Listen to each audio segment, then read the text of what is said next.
दशे चरित्र केले नारायणे रांगता गोधने राखित आहे हे सोंग सारिले या रूपे अनंते पुढेही बहुते करणे आहे तुका म्हणे धर्म संस्थापने आहे तुका म्हणे धर्म संस्थापने केला नारायणे अवतार माझी वाणी तुझे वर्णी गुणनाम ऐसे देई प्रेम काही कळा पांडुरंगा करो प्रथम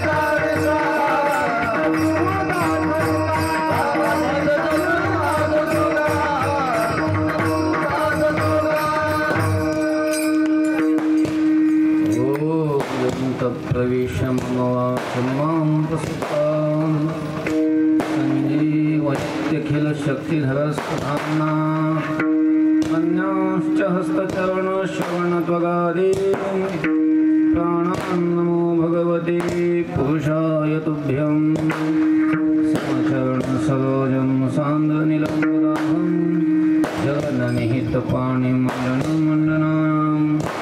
तरुणतुलसीमाला कन्धरं कञ्जनेत्रं सदयधवलहासं विठ्ठलं चिन्तयामि नमो ज्ञानेश्वरा नमो ज्ञानेश्वरा निवृत्त्योदारा स्वपान्देवा मुक्ताबाई नमो त्रिभुवनपावनी आद्यद्वय जननी देवाची मस्तक माझा पायावरी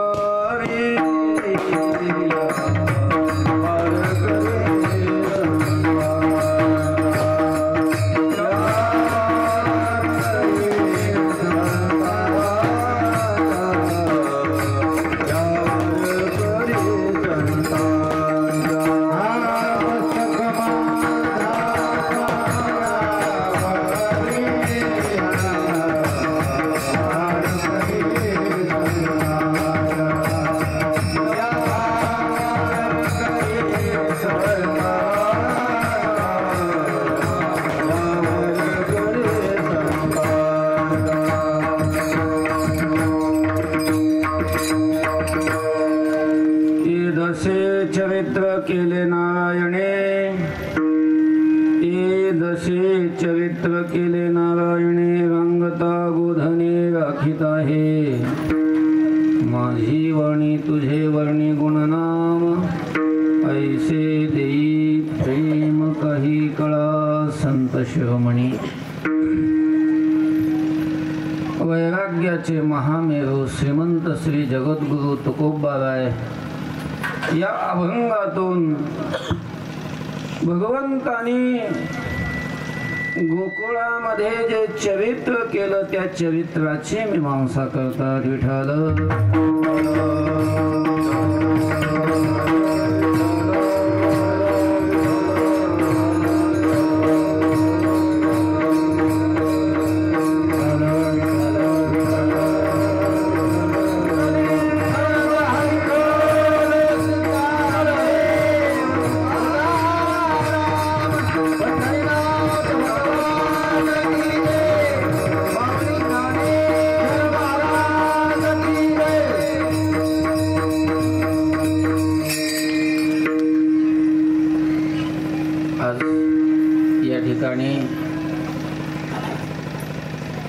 श्री ज्ञानोबा श्री तुकोबा श्री विठ्ठल वारकरी शिक्षण संस्था या ठिकाणी सुरू असलेला हा जो उत्सव या उत्सवातील आजची ही काल्याच्या कीर्तनाची सेवा आहे।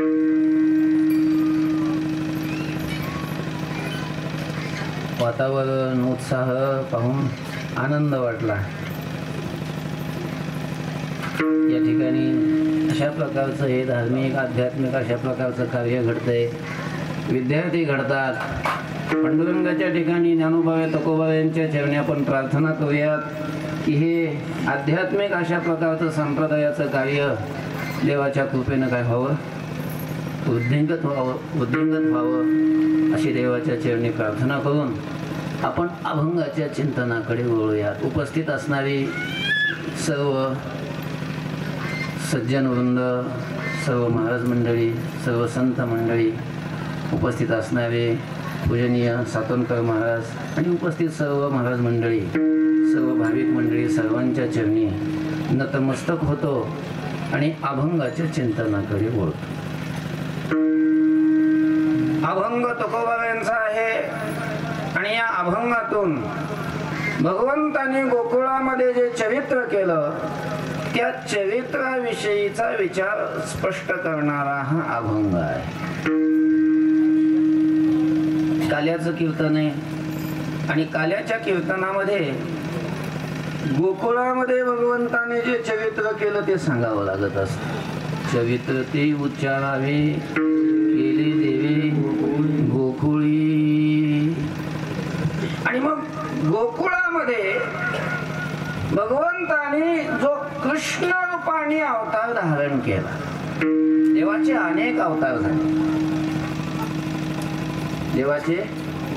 देवाचा एकच अवतार झाला आणि तो कृष्ण रूपाने झालाय असं नाहीये. देवाचे असंख्य अवतार आहेत म्हणून अवतार हा असंख्य अशा प्रकारे शास्त्रामध्ये भागवतामध्ये अशा प्रकारचं म्हटलेलं आहे. किंवा साधू संतांनी अवताराची राशी तो हा उभा विटेवरी शंख चक्र गदा पद्म सहित करी. मधून थांबले म्हणजे मला स्वर लक्षात येतो.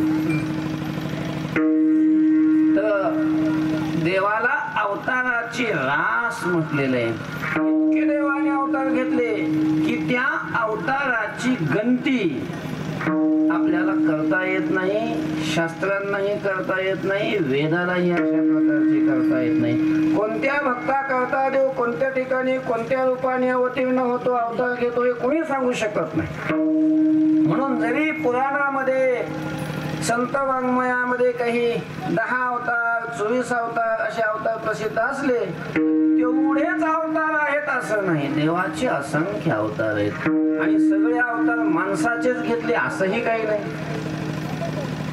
कधी माशाच्या रूपाने अवतार घेतला, कधी वराहाच्या रूपाने अवतार घेतला, कधी कूर्म रूपाने अवतार घेतला, कधी स्त्रीच्या मोहिनीच्या रूपाने अवतार घेतला, कधी अर्धा मनुष्याने अर्धा पशु नरसिंहाच्या रूपाने अवतार घेतला. असे देवाचे अनेक अवतार झाले. मग हे जसे अनेक अवतार, मग अशा अनेक अवतारामध्ये एक मुख्य अवतार झाला तो म्हणजे कोणता? कृष्ण रूपाने अवतार झाला. तो द्वापार युगाच्या वेळी, द्वापार युग संपत आलेला असताना कलियुगाचा आरंभ होण्याच्या अगोदर गोकुळामध्ये देवाचा कृष्ण रूपाने अवतार झाला. कृष्ण गोकुळी जन्मला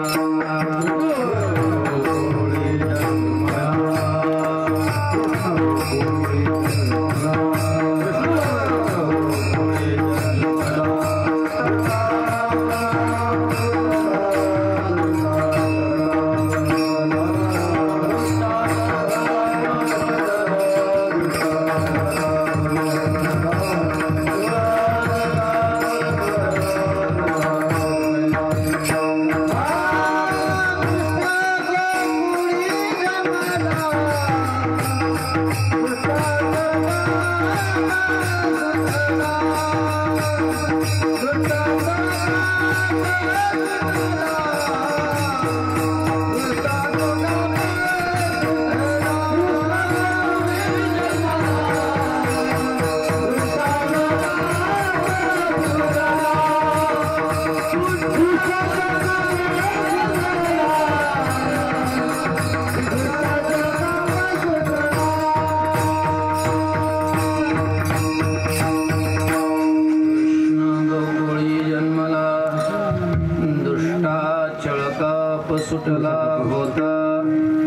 कृष्णाचा अवतार आनंद करीती घरोघर होता कृष्णाचा. पुढे सरकून घ्या थोडं. मंडळ पुढे या.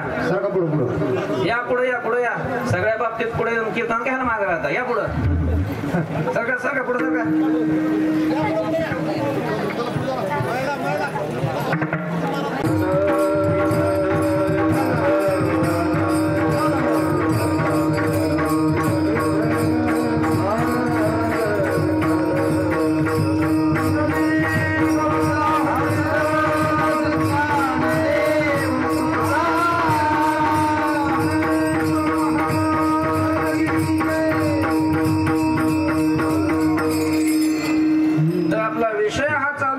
की देवाने गोकुळामध्ये कृष्ण रूपाने अवतार घेतला होता. कृष्णाचा अवतार आनंद करीते घरोघर होता कृष्णाचा अवतार. आता पुन्हा प्रश्न आपल्या समोर उभा राहतो की देवाने हा कृष्ण रूपाने जो अवतार घेतला तो का घेतला? त्या अवतार घेण्याचं प्रयोजन काय? कशासाठी देवाने अवतार घेतला? असा ज्या वेळेला प्रश्न समोर उभा राहिला आणि तो प्रश्न तुकोबारायांना विचारला, त्या प्रश्नाचं उत्तर तुकोबाराय देतात अभंगाच्या शेवटच्या चरणात. आहे तुका आहे तुका म्हणे धर्म संस्थापने आहे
संस्थापने केला नारायणी अवतार.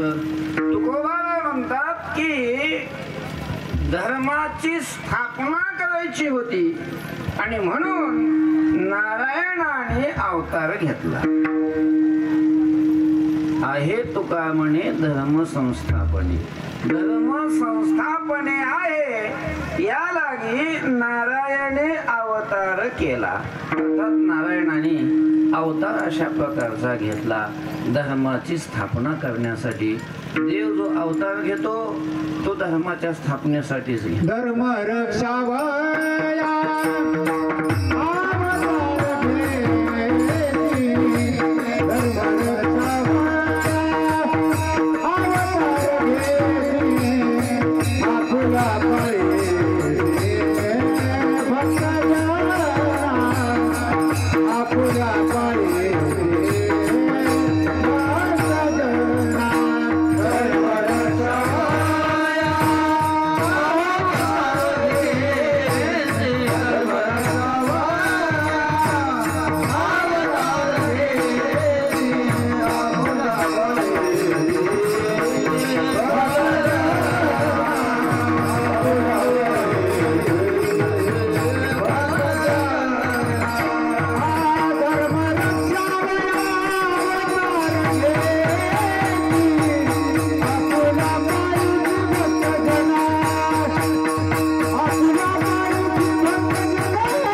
धर्माची स्थापना करण्यासाठी अवतार घेतो. धर्म संस्थापनार्थाय संभवामि युगे युगे परित्राणाय साधूनां विनाशाय च दुष्कृतां धर्म संस्थापनार्थाय संभवामि.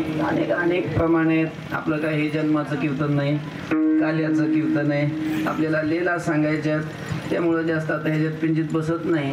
देव धर्माची स्थापना करण्यासाठी देवाने कृष्ण रूपाने अवतार घेतला आणि अवतार घेऊन देवाने जे चरित्र केलं ते कसं चरित्र केलं, कोणत्या अवस्थेत चरित्र केलं ते तुकोबाराय अभंगाच्या प्रथम दशे चरित्र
चरित्र केले नारायणी रांगता गोधनी राखिता हे विठ्ठल.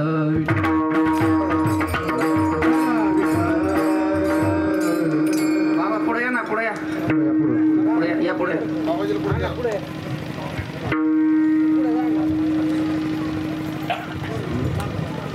विठ्ठल विठ्ठल.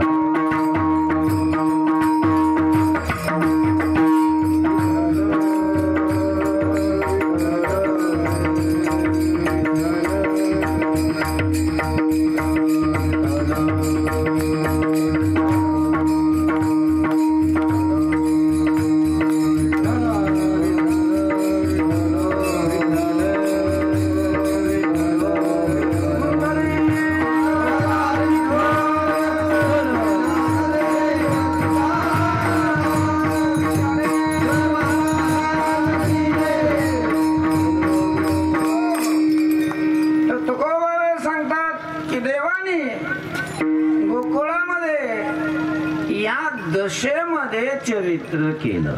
हे दशे चरित्र केले नारायणे, नारायणे हे दशे चरित्र केले. आता दशा म्हणजे काय, तर दशा शब्दाचा अर्थ आहे अवस्था. अहो त्याची दशा फार वाईट झाली. दशा म्हणजे काय, अवस्था. तर देवानी या दशेमध्ये म्हणजे या अवस्थेमध्ये चरित्र केलं. कोणत्या त्या दोन दशा आहेत, कोणत्या त्या अवस्था आहेत ते तुकोबाराय उत्तरार्धामध्ये सांगतात. रांगता गोधनी राखिता. एक रांगत असतानाची दशा आहे म्हणजे अवस्था आहे, आणि एक गाई राखत असतानाची अवस्था आहे. अशा या दोन दशेमध्ये, या दोन अवस्थेमध्ये देवाने गोकुळात चरित्र केलं. विठ्ठल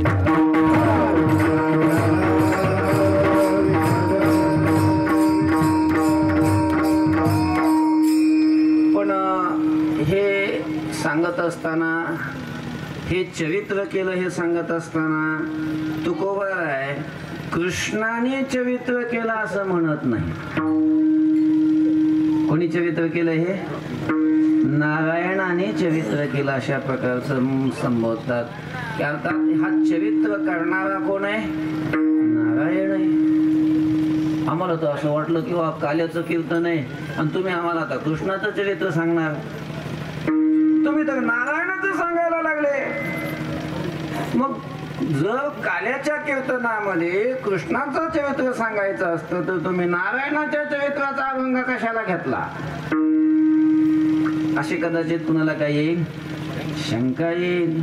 तर त्याचं उत्तर असं आहे की आपण ज्याला कृष्ण म्हणतो तो कोण आहे? नारायण आहे. नारायण नारायण वेगळा आणि कृष्ण वेगळा नाहीये. नारायणच कृष्णाच्या रूपाने गोकुळामध्ये काय झालेला आहे? अवतीर्ण अशा प्रकारचा झालेला आहे. म्हणून नारायणाने म्हटलं काय आणि कृष्णाने चरित्र केलं म्हटलं काय काही फरक पडत नाही. पण मग सरळ सरळ लोकांना असा भ्रम होण्यापेक्षा सरळ तुकोबारायांनी कृष्णाने चरित्र केलं म्हणायचं ना. हे कृष्णाचं चरित्र सांगायचं ना. नारायण शब्द कशासाठी प्रयोग केला? त्याचं उत्तर असं आहे, आता तो प्रयोग कशासाठी केला असेल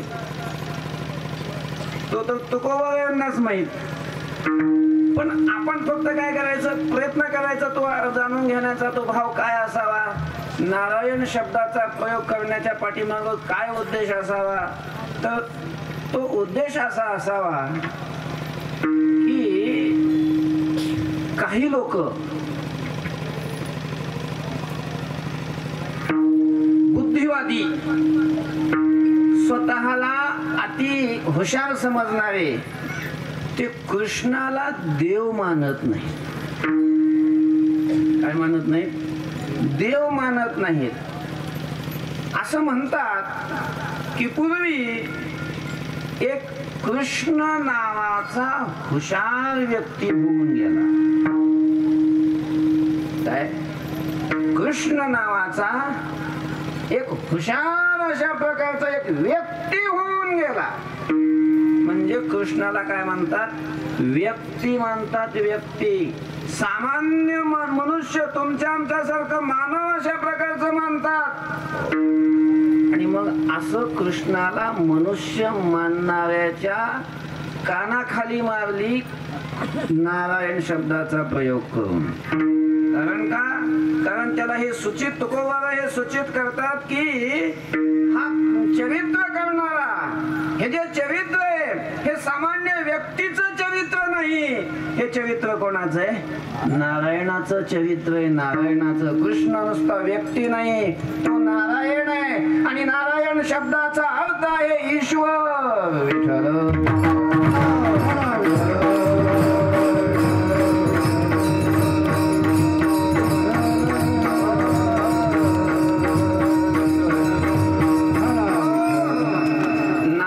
शब्दामध्ये दोन शब्द आहेत. एक नार शब्द आहे आणि दुसरा आयन शब्द आहे. नार शब्दाचा अर्थ आहे अंतःकरण आणि आयन शब्दाचा अर्थ आहे स्थान. अंतःकरण हे आहे ज्याचं राहण्याचं स्थान, त्याला काय म्हणतात? नारायण म्हणतात. आणि सगळ्यांच्या अंतःकरणामध्ये, सगळ्यांच्या हृदयामध्ये जो निवास करतो त्याला नारायण म्हणतात. आणि असा फक्त ईश्वर असतो. ईश्वर सगळ्यांच्या हृदयामध्ये निवास करणारा कोण आहे? ईश्वर आहे. म्हणून नारायण शब्दाचा अर्थ आहे ईश्वर. ईश्वर सगळ्यांच्या हृदयामध्ये असतो. सर्वस्य चाहम हृदय सन्निविष्टो किंवा ईश्वर सर्वभूतानां हृदयेषु तिष्ठति किंवा सर्वा घटी राम देहादेही एक. अर्थात तुकोबारायांना हे सूचित करायचंय की हा चरित्र करणारा, हे जे चरित्र आहे हे व्यक्तीचं नाही, हे सामान्य मनुष्याचं नाही. हे कोणाचं आहे? ईश्वराचं चरित्र आहे, नारायणाचं चरित्र आहे. म्हणून कृष्ण चरित्र ऐकत असताना, कृष्ण चरित्र सांगत असताना, पाहत असताना लिलाव काय पाहायला पण जातात ना, आपल्याकडं नाही जास्त, पण वृंदावन भागामध्ये तिकडं कृष्णाच्या चरित्राची नाटकं केली जातात जास्त. मग ते चरित्र करतात, पाहतात. मग हे चरित्र करणं असो, पाहणं असो, ऐकणं असो, सांगणं असो, या चरित्राचं अवलोकन करताना मनुष्याने आपल्या बुद्धीमध्ये हा निश्चय करून ठेवला पाहिजे की हे चरित्र मनुष्याचं नाही, हे चरित्र कोणाचं आहे? देवाचं आहे, देवाचं, नारायणाचं आहे, हे ईश्वराचं चरित्र आहे. कारण ईश्वराचं चरित्र मानल्याशिवाय, ईश्वराची लीला मानल्याशिवाय चरित्राची संगतीच लागत, चरित्राची संगतीच लागत नाही. कसं काय शक्य सांगा ना? 6व्या दिवशी आपल्या मुलांना, जन्माला आलेल्या नूतन बालकांना अंगावरची माशी उठवता येत नाही, आणि ह्या पट्ट्याने 6व्या दिवशी पुतना मारली. कितव्या दिवशी? 6व्या दिवशी पुतना मारली. पुतना म्हणजे एसीच्या रूम मध्ये बसून नोकरी करणारी बाई नव्हती, इतकी शूर होती. तिचं युद्धात आली तर मोठे मोठे योद्धे तिचं नुसतं नाव ऐकून मागच्या माग पळून जायचे. एवढी शूर असणारी ही पुतना, आणि त्या पुतनेला नष्ट केलं 6व्या दिवशी. गोवर्धन उचलला. गोवर्धन नावाची छत्री नाही, गोवर्धन पर्वत उचलला करंगळीवर. आता पोरांचा जाऊ द्या, पण तुम्ही तरी उचलून दाखवा, फक्त 5 किलो उचलून दाखवा. असं करंगळी उचलतं का? देवाने करंगळीवर पर्वत उचलला. गिरी गोवर्धन याने उचलिला, कालिया महासर्प नाथोनी आणिला, जळत वनवाव मुखेची प्राशिला, गिळीता आघासुर चिरुनी सांडिला. हो, कालिया असं मर्दन केलं. 12 कोस अग्नी भगवंताने काय केला? गिळला. आपल्याला साठी बिडी धरता येत नाही उलटी तोंडात, बिड्या धरीत नाही तोंडात नाही असं नाही, धरतात. पण ते कशा धरतात? पुढून पेटवतात आणि मागून धरतात. जिकडून पेटवली तिकडून धरायला सांगा बरं, धरता येते का? पा म्हणजे साधी बिडी तोंडात धरता येत नाही. देवाने 12 कोस असलेला अग्नी काय केला? गिळला. हे चरित्र जर ईश्वर नाही मानलं तर कसं काय जमले? संगतीच लागत नाही. म्हणून तुकोबारायांनी हे सूचित केले की हे चरित्र व्यक्तीचं नाही, हे चरित्र कोणाचं आहे? नारायणाचं. अशा प्रकारचं आहे. यदसे चरित्र केले नारायणी विठ्ठल.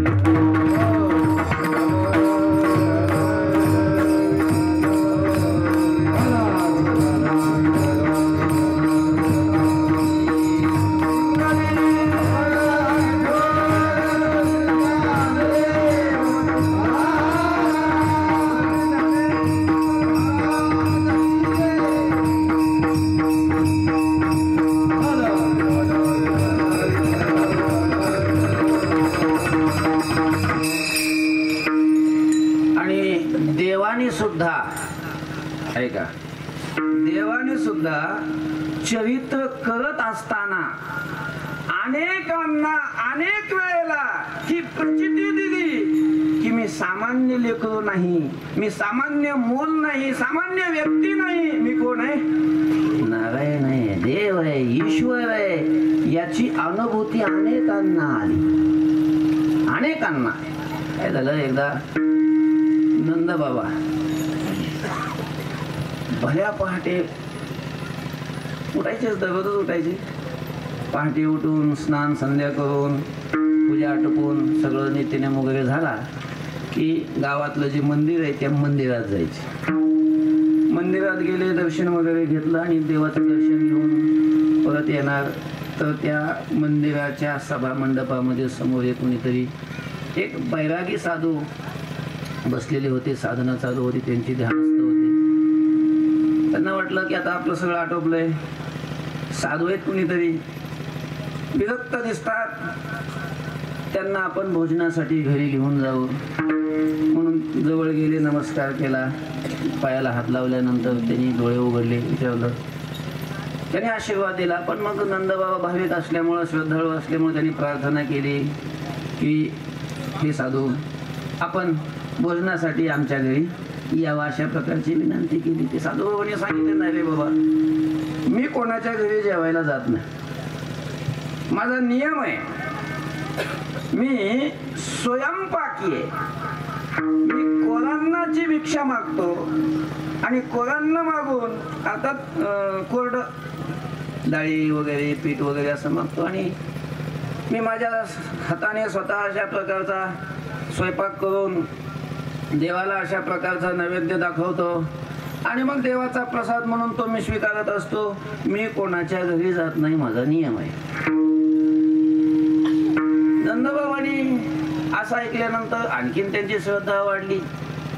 त्यांनी सांगितलं की बाबा ठीक आहे, तुम्ही तुमचा नियम मोडू नका, आमच्या हातचा नका खाऊ, तुमच्या हाताने करा, पण आमच्या घरी या आणि तुमच्या हाताने स्वयंपाक बनवून देवाला नैवेद्य समर्पण करून मग तुम्ही काय करा, प्रसाद घ्या, पण तुम्ही आमच्या घरी यावं अशी आमची काय इच्छा आहे. तर नंदबाबांचा एवढा आग्रह पाहिल्यानंतर साधू बाबा तयार झाले. साधू बाबा घरी आले, यशोदेला सांगितलं, हे बघ साधू, त्यांचा नियम फार कडक आहे, हे स्वयंपाकी आहेत, यांना जी सामग्री लागते ती सगळी स्वयंपाकासाठी काढून दे. यशोदेनं सगळी सामग्री काढून दिली. त्या बाबा साधू बाबांनी स्वयंपाक केला. मस्त त्या काळातलं जे काय असेल ते सगळं 4-5 पदार्थ असे केले आणि स्वयंपाक तयार झाल्याच्या नंतर देवाला भोग लावण्यासाठी एका परातीमध्ये, एका ताटामध्ये ते सगळ्या वाट्या वगैरे सगळं असं ते ठेवून देवाच्या समोर ते ताट ठेवलेलं आहे आणि देवाच्या समोर ताट ठेवून तुळशीपत्र ठेवून देवाला प्रार्थना करायला लागले, हे प्रभू, हे परमात्मा, अतिशय सोहळ्यामध्ये पवित्र मनाने, शुचिर्भूतपणानं हा नैवेद्य अशा प्रकारचा बनवलेला आहे, आपण यावं आणि हा काय करावा, नैवेद्य स्वीकारावा. अशा प्रकारचे ते साधू प्रार्थना करत होते आणि भगवान श्रीकृष्ण ते वेळेला रांगत होते. नेमके देवांनी विचार केला, काय महात्मा आहे, माझ्या दर्शनासाठी, माझ्या साक्षात्कारासाठी, माझ्या प्राप्तीसाठी, माझ्या भेटीसाठी यांनी संसाराचा त्याग केला, संसाराची राखरंगोळी केली आणि रात्रंदिवस माझं चिंतन करतोय. आज त्यांनी माझ्यासाठी, मला भोग लावण्यासाठी एवढ्या अट्टहासाने अशा प्रकारचा नैवेद्य बनवलेला आहे आणि मला बोलवतोय, प्रार्थना करतोय, आपण गेलं पाहिजे, आपण गेलं पाहिजे असं मनात देवाने आणलं. आपण जायचं. रांगत होते भगवान, तर देवाकडे कुणाचं लक्षही नव्हतं. त्या महात्म्याने असं ते ताट देवाच्या समोर ठेवलेलं आणि ताट ठेवून डोळे झाकून प्रार्थना करत होते, बोलवत होते, देवा या, प्रभू या, नैवेद्य ग्रहण करा, आमचं अशी प्रार्थना करत होते. त्यांचं प्रार्थना करायचं काम सुरू होतं. रांगत रांगत रांगत देव तिथपर्यंत गेले आणि गेल्यानंतर असं ताटात हात घातला, पुडी वगैरे अशी मोडली आणि ते वाटीत घातली. ती वाटी वाजली. वाटी वाजल्याबरोबर त्या साधूबाबांना वाटलं बहुतेक काय मांजर बिंजर आलं काय. असे डोळे उघडले, पाहिलं तर की लेकरू आलेलं आहे आणि त्याने काय केला, ताटात हात घातला. अरे अरे अरे अरे अरे अरे अरे अरे एवढा सोहळ्यात अशा प्रकारचा स्वयंपाक केलेला आणि आता हात घातला म्हणजे तो काय झाला, वळा झाला, म्हणजे बाटला. आता देवाला ते चालत नाही. आता देवाला चालत नाही म्हणजे आता देव काय, देवाला नैवेद्य तो चालत नाही आणि देवाला नैवेद्य समर्पित केल्याशिवाय साधू बाबा जेवत नाही, त्यांचा नियम. ते जागा वैतागानं उठले. मग त्यांना सांगितलं, याच्यासाठी मी कुणाच्या घरी जात नाही. ठीक आहे, आज देवाची इच्छा, आज जेवण न करता राहायचं. निघाले साधू बाबा. नंदबाबांना कसं तरी वाटलं, आपण स्वतः होऊन त्यांना घरी जेवायला बोलवलं आणि घरी येऊन साधू काहीच न घेता निघून चालले. कसं तरी वाटलं. साधू बाबा धावत गेले, पाय धरले. साधू बाबा असं नका करू, लेकरू त्याला काय समजतंय, काय कळतंय, आमकं तमकं. पुन्हा स्वयंपाक करा. नाही तुम्हाला तो चालत ना, तो नका खाऊ, दुसरा स्वयंपाक करा. मग नंदबाबांनी खूप आग्रह केल्यानंतर पुन्हा केला. पण मग पहिल्यासारखा 8 तास थोडं करतात लोक. पहिल्या लग्नात जसा 8 तास असतो तसं दुसऱ्या लग्नात करतात का लोक? नाही. दुसऱ्या वेळेस आता वेळ होऊन गेलेली होती. घाईघाईनं आपलं काही थोडंफार काहीतरी केलं असेल, फुलका बिलका, आणि मग तो एका ताटात ठेवला आणि पुन्हा लागली प्रार्थना करायला देवाला.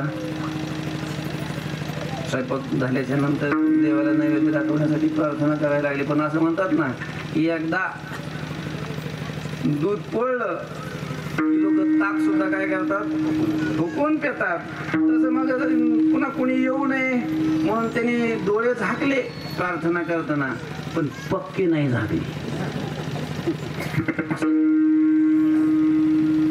आणि लागले प्रार्थना करायला. नंदबाबांनी यशोदेला सांगितलं होतं, हे बघ, साधू बाबांचं जेवण होईपर्यंत कृष्णाला तू घेऊन बस. त्याला तुझ्यापासून हालूच देऊ नको, तिकडे जाऊच देऊ नको साधू बाबाकडं. आणि यशोदा कृष्णाला मांडीवर घेऊन बसलेली आणि तिकडे साधू बाबा तर बोलवायला लागले. आता कृष्णाला वाटायला लागले की आपण तर गेलं पाहिजे. तो एवढा प्रयत्न आपल्यासाठी करतो, एवढं पुन्हा अशा प्रकारचं भोजन तयार केलं, पुन्हा मला बोलवतो, आपण गेलं पाहिजे ना. पण यशोदा काय जाऊ दे ना. मग भगवंताने युक्ती केली, मैया काय रे कृष्णा, तुला गोष्ट सांगू? तुला गोष्ट सांगता येते? हा, मला फार गोष्टी सांगता येतात, फार जुन्या गोष्टी सांगता येतात, सांग बरं. आणि मग देवाने गोष्ट सांगायला गेली, मैया पूर्वी आहे ना हे काहीच नव्हतं, हे जगत नव्हतं. सदैव सौमेदमग्रे आसीत् निहनानास्ति किंचन एकमेवा द्वितीयं ब्रह्म. असलं सांगायला लागला. हे काय त्याला सांगता येत नाही. आणि असलं सांगायला लागल्यावर महाराज पाठ ऐकणाऱ्याला झोपा लागतात. तिथं यशोदा घरात काम करणारी. आणि पूर्वी फक्त एकच होतं, काहीच नव्हतं, पहिले कोटीच नव्हते, काही चंद्र सूर्य तारा नाही, अवघे शून्याची होती बाई. कान्होबा ते असं जेव्हा यशोदाला काय जांभळ्या लागल्या. देवाने सांगितलं, निद्रा देवीला आव्हान केलं आहे ना, भूस्वाद. यशोदा लगेच डोळा लागला यशोदेला. आणि हळूच यशोदेपासून परमात्मा रांगत रांगत पुन्हा त्या साधूबाबापर्यंत आले. त्यांचं डोळे झाकून प्रार्थना करायचं, विनंती करायचं काम चालूच होतं. देवा या, नैवेद्य ग्रहण करा, स्वीकारा. आणि तेवढ्यात हा हात घालायला लागला. हो, साधू बाबांनी पाहिलं, डोळे काय पक्के झाकलेलेच नव्हते. आणि असा हात घालणार तेवढ्यात वरच्यावर हात धरला. त्याचा काय म्हणे, का तू मला त्रास देतोस? पहिल्यांदा स्वयंपाक केला होता तो तू हात घातल्यामुळं तू पुन्हा मला दुसऱ्या वेळेस करावा लागला. आणि आता परतही तू येऊन मला त्रास देऊ लागला. तसा त्रास का देतोस? कृष्णाने सांगितलंय, साधू बाबा गळ्यात माळा येतात, एवढे मोठा गंध लावलाय नाशिक पासून त्र्यंबकेश्वर पर्यंत, आणि तरी खोटं बोलायला लागले तुम्ही. त्रास मी नाही तुम्हाला देत, त्रास तुम्ही मला देऊ लागलेले. हे म्हणे, लबाड, तुला काय त्रास दिला रे? मी काय दिला? काय दिला म्हणजे खरं सांगा बरं साधू बाबा. मी आई जवळ बसल्यानंतर इकडं तुम्ही मला डोळे झाकून बोलावत नाही का? विनंती करत नाहीत का? प्रार्थना करत नाहीत का? ते म्हणे नाही. तुला कशाला प्रार्थना करू? मग खरं सांगा ना, मग तुम्ही डोळे झाकून काय म्हणत होते? डोळे झाकले होते, मी प्रार्थना करत होतो, विनंती करत होतो, पण तुला नाही. मग कुणाला? मी माझ्या देवाला प्रार्थना करत होतो. देवाला? हा. मग कृष्णाने सांगितलं, तो मीच तर आहे. तुम्ही ज्या देवाला प्रार्थना करता तो देव कोण आहे? मीच आहे. साधू बाबाने सांगितलं, वा रे वा, देवाला मी प्रार्थना करत होतो, तो देव तूच आहे. तू कशाचा देव रे? अरे माझ्या देवाला 4 हात आहेत, त्यांनी पितांबर धारण केलेला आहे, त्याच्या डोक्यावर मुकुट आहे. असं त्या देवाचं वर्णन केलं महाराज. म्हणे असा आहे तुमचा देव? आणि मग ते मूळ रूप काय केलं, प्रगट केलं. सशंक चक्रम सकिरीट कुंडलम सपीत वस्त्रम सरसीर्वहीक्षणम सहार वक्षस्थल कौस्तुभ श्रियम नमामि विष्णुं शिरसा चतुर्भुजम. ते चतुर्भुज देवाने समोर प्रगट केलं. पितांबर धारण केलेला आहे. 4 हात आहेत. एका हातामध्ये शंख आहे, एका हातामध्ये चक्र आहे, एका हातात गदा आहे, एका हातात पद्म आहे, डोक्यावर मुकुट आहे. असं ते अतिशय सुंदर असणारा देवाचा तो सगुण विग्रह ज्यावेळेला त्या साधूबाबांनी पाहिला, आनंद झाला मला साधूबाबाला. ज्याच्या दर्शनासाठी संसाराची रांगोळी करून अखंड देवाचं चिंतन करत होते, त्या परमात्म्याचं काय झालं, दर्शन झाले. आणि त्याच्या दर्शनामध्ये काय आनंद असतो आपल्याला नुसतं ग्रंथ पाठ करून कसं काय सांगता येईल. नाही, विद्वानेव विजानाति विद्वज्जन परिश्रमम नाही वंद्या विजानाति गुरुप्रसव वेदना. प्रसूतीच्या वेदना ही वाघबाई सांगू शकत नाही पाठ करून, ती प्रसूतच व्हावी लागते. बाळातीन झालेली बाईच ती काय सांगू शकते, या वेदना अशा प्रकारच्या अनुभवलेल्या सांगू शकते. तसं नुसतं ग्रंथ अध्ययन करून पाठपाठांतर करून नाही सांगता येत. देवाचा साक्षात्कार झाल्याच्या नंतर, देवाचं दर्शन झाल्यानंतर जो अनुभव येतो, तो अनुभव शब्दाने व्यक्त करता येत नसतो. गोड लागे परी सांगताची नये, बैसे मिठी सये आवडीची विठ्ठल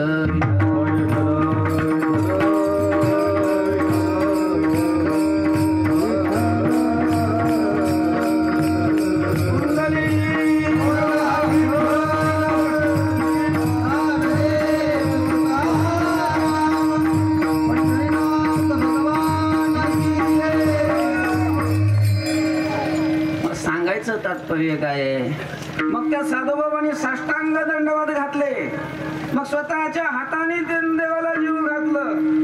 मग ही कथा सांगते काय, देवाने त्या साधूबाबाला हे दाखवून दिलं की मी सामान्य बालक नाही, मी कोण आहे, देव आहे, ईश्वर आहे, नारायण आहे, नारायण.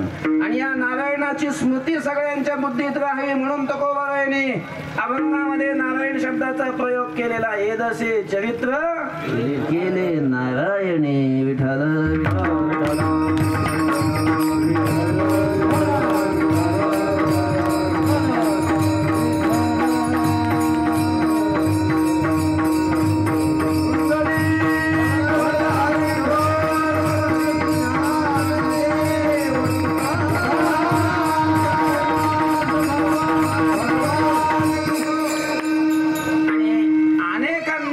प्रचिती दिली, अनेक वेळेला दिली, यशोदेला दिली, अनेकांना दिली. म्हणजे हे चरित्र नारायणाचं आहे. आणि चरित्र देवाने कसं केलं, रांगता गोधने राखीत. काही रांगत असताना चरित्र केलं आणि काही गाई राखताना चरित्र केलं. रांगत असताना चरित्र काय केलं, कपट्या मावळ भटा दिले पिढे दान.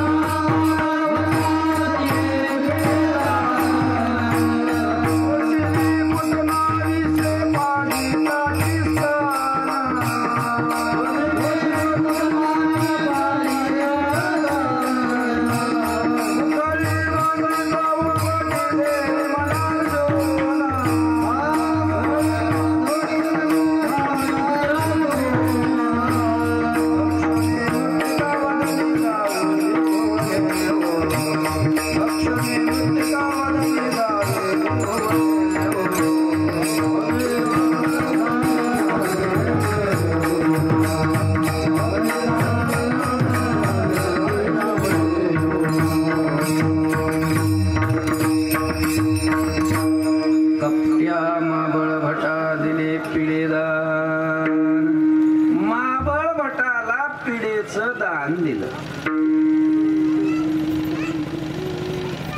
असं बरंच चरित्र केलं. कपट्या मावळवटा दिले पिढेदान, सुशिली पुतना विशी पाजिताची स्तन. ती पुतना मावशी, तिचं प्रेम उतू चाललं होतं आणि म्हणून ती ह्याला पाजायला आली. म्हणजे स्तनामध्ये विष भरलं आणि याला मारण्यासाठी विष पाजायला आली. तिचा उद्धार केला. बक्षुनी मृत्तिका वदनी दाविली भुवने ओ. माती खाल्ली म्हणून ज्यावेळेला यशोदा मारायला गेली, यशोदा मारायला आली, आ कर मारीन नाही तर तोंडावर आ केलं महाराज. आणि मग आ करून आईला, मातेला, यशोदेला आपल्या मुखामध्ये 14 भुवनाचं अशा प्रकारचं दर्शन दिलं. हे चरित्र देवानी रांगत असताना केलं. रांगत असताना त्याच्यात ठळक सांगितलं संतांनी. चरित्र तसं खूप आहे देवाचं. चरित्र काही एका कीर्तनात होत नसतं, एका कीर्तनात नाही, एका सप्त्यातही होत नाही नव्हे. आयुष्यभर जरी आपण देवाचं चरित्र वर्णन करत बसलो तरी आपलं आयुष्य संपेल.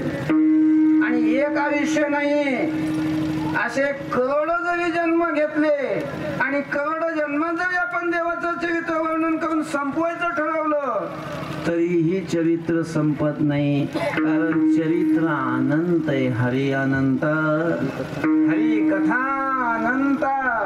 चरित्र करणारे संपले, चरित्र नाही संपलं. विठ्ठल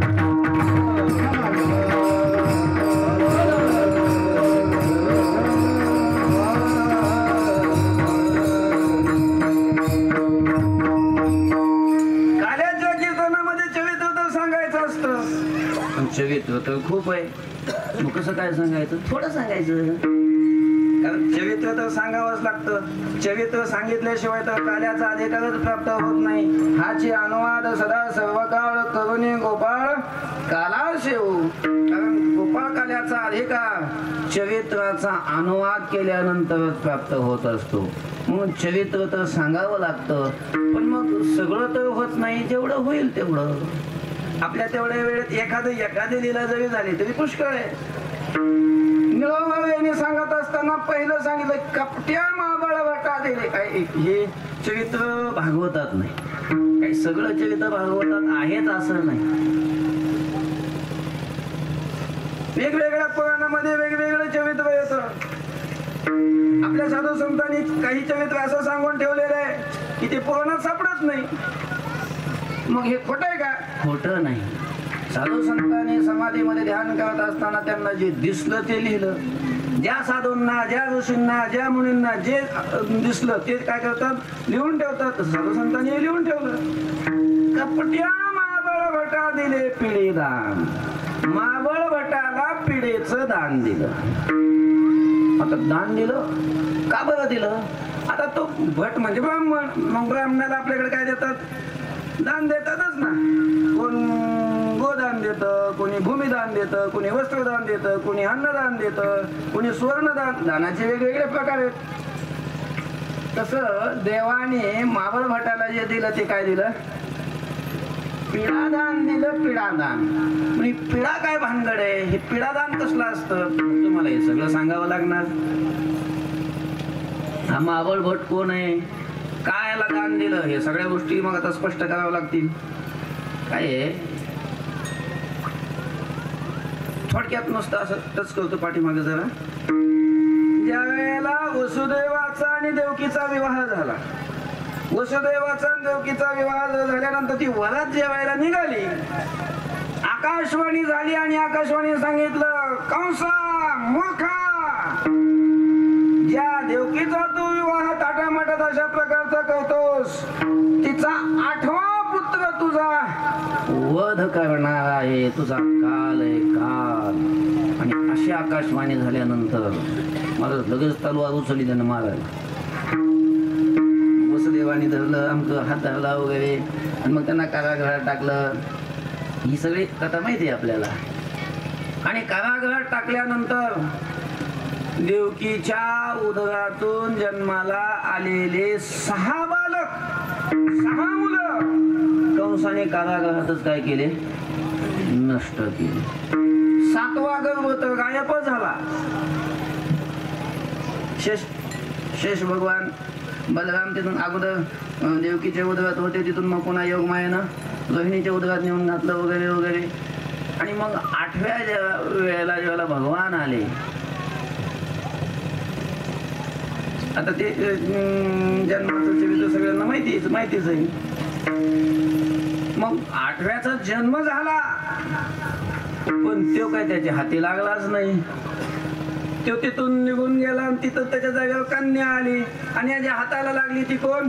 ती कन्या. त्या कन्येला ज्यावेळेला मारायला गेला, ती हातातून निसटली आणि आकाशामध्ये जाऊन तिने अष्टभुजा देवीचं रूप धारण करून तिने सांगितलं की कृष्ण मूर्खा, मला काय मारतोस? सुजला जीवधी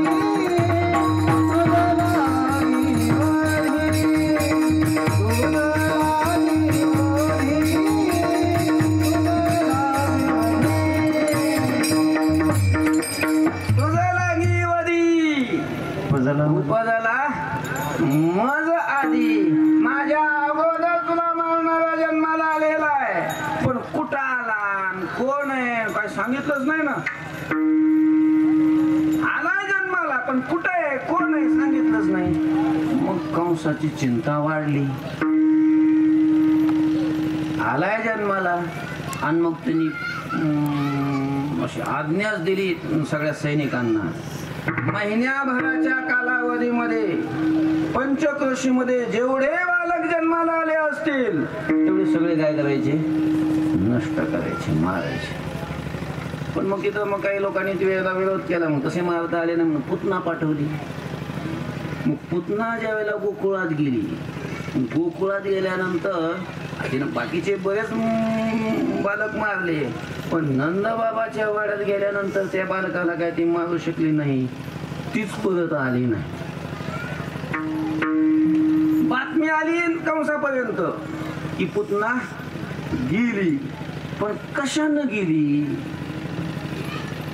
कोण म्हणायचं अटॅक आला असेल, कोणी म्हणायचं पोराला घेऊन येत होती, येता येता पडली मिली. पण मग पडून मिली का मेल्यावर पडली? मेळ लागेल ना. त्याच्यामुळे कंसाची चिंता वाढली आणि त्याचा निश्चय झाला की हो ना हो, नंद बाबाचा मुलगा जो आहे तोच माझा काय आहे? शत्रू आहे, तोच माझा वैरी आहे. आणि मग त्याला मारायचं, पण कसं मारायचं? आता गोकुळात तर सगळे भाविक आहेत, मारायचं कसं ही चिंता चालू असताना, कंस चिंता करत असताना, तुम्ही सगळी मित्रमंडळी बसलेली असताना महाबळभट पुढे आला. हे महाबळभट निघलंय आपलं सगळं. आणि महाबळभट पुढे येऊन सांगितलं, कंसा चिंता करू नकोस, तुझी चिंता मी दूर करतो. तू कसं काय दूर करणार? अरे जिथं पुतना गेली, पुतना परत नाही आली, आणि तू काय करशील? तिथं काय सत्यनारायणाची पोथी नाही वाचायची? त्या महाबळभटाने सांगितलं, कंसा मी काय नुसता पोत्या वाचणारा बा म्हणून समजू नको मला. मी तांत्रिक साधना करून सिद्ध्या प्राप्त केलेल्या आहेत. आणि आणखी एक गोष्ट लक्षात ठेव, तुझा शत्रू जर गोकुळात असेल तर गोकुळात जाऊन तुझ्या शत्रूला मारणं मला जेवढं सहज शक्य आहे तेवढं एखाद्या राक्षसाला पाठवून तू मारू शकत नाहीस.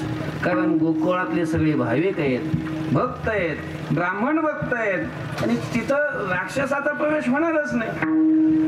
मी ब्राह्मण आहे, ब्राह्मण असल्यामुळं गोकुळातले गोकुळवासी सगळे ब्राह्मण भक्त असल्यामुळं मी दिसल्याबरोबर मला घरी घेऊन जातील आणि त्यांच्या घरात जाऊन त्या लेकराला मारणं मला काय होईल? सहज अशा प्रकारचं शक्य होईल. ही कंसाला युक्ती काय झाली? पटली. आणि मग कंस तयार झाला. ठीक आहे म्हणे, तू जर माझं काम केलं, माझं अर्ध राज्य तुला. त्याला तर ते अर्ध राज्य दिसायला लागलं, अजून तर मारायचंय. झालं, सकाळीच गेला गोकुळात.